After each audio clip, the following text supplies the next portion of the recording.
like really good ball from Joe.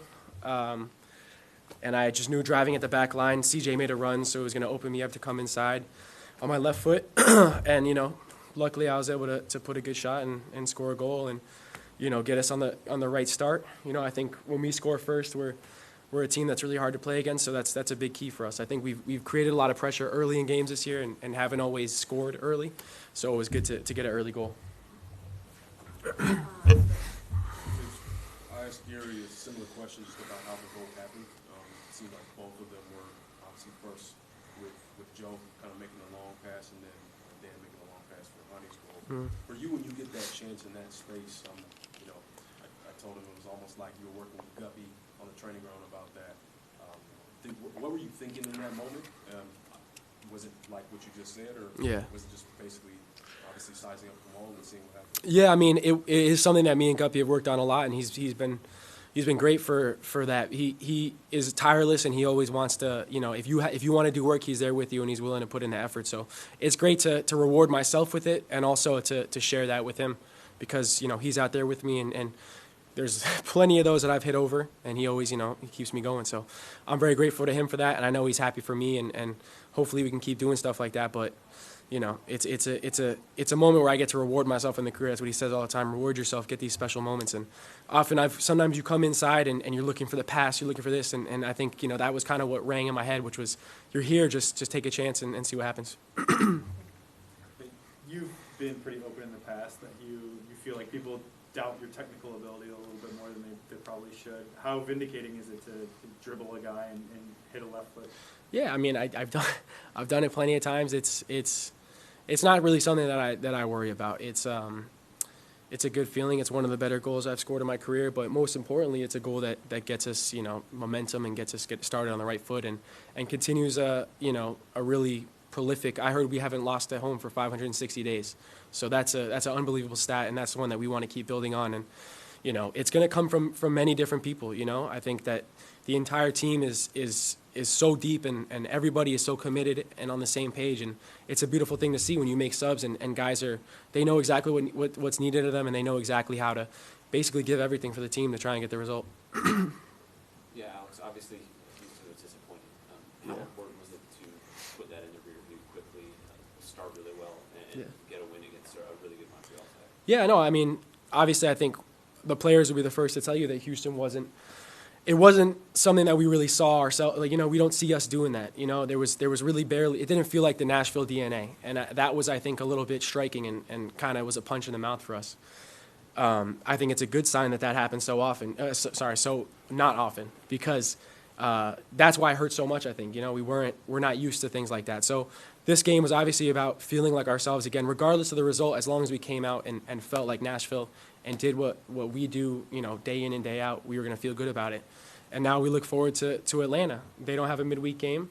So, again, the odds are kind of stacked against us, and it's going to take, the entire squad, and it's going to take, the reserves of just belief and energy and commitment that we have and that we've shown, and we need to keep going with that. Luckily, we're at home, so hopefully we can continue on this run.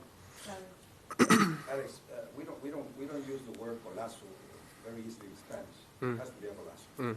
So that's what we hear upstairs. I think it's called that way. So guys, I decided to make the comment before my question.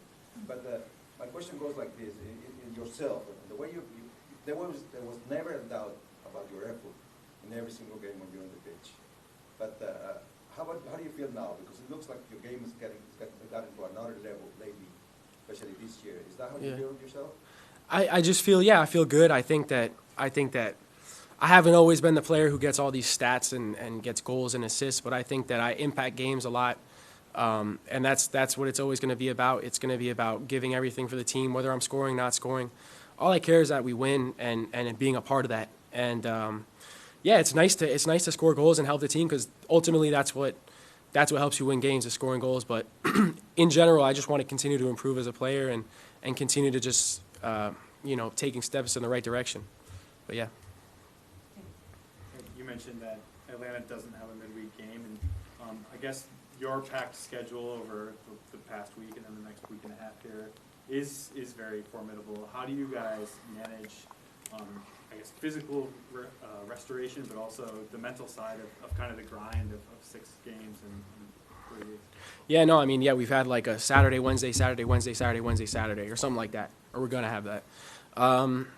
It's not easy. I think that it can really become, it can really just basically drain your batteries, and it's about finding ways to each challenge, feeling fresh and feeling up for that individual challenge. So, we're all professionals here, and hopefully we can use Houston as a springboard to remind us of what we don't want to see and what we don't want to feel like. And Atlanta's going to be a big challenge, and ultimately there's no excuses. At the end of the day, there's going to be 11 guys on the field, there's going to be 5 subs, and everyone has to do what they can. No one cares if you're tired, no one cares if you're hurt or sick. You have to put in a performance, and that's what, that's what's going to separate us if we can take the next step as a club and as a team, and if not, then that's going to suck. Yeah, you've come close to scoring here a couple times this year, especially against Philadelphia. How good did it feel not just to score, but to get it in front of the support section? Yeah, no, it was great. It was, obviously Philly, I hit the crossbar. Blake made an unbelievable save on me, although I think I was offsides, so that's fine. Yeah, it's good. It's good. It's great, when you got wingbacks like Dan Lovitz and me and Taylor, Eric Miller, we all can offer something, and we have a different kind of recipe. And for me, I think trying to add offensive firepower and getting in good spots and just, trying to take the load off of some of the other attacking guys is going to be important. But as you see tonight, we have so many guys in this spot who can offer something different and who can really be really effective. Like Eric came on, played unbelievable tonight. Dan obviously had a great performance. Taylor, he speaks for himself. He's played so well. So I think we have really, really a lot of competition in good areas, and that's what's going to, serve us down the road and then in these kind of really tough stretches of plenty of games.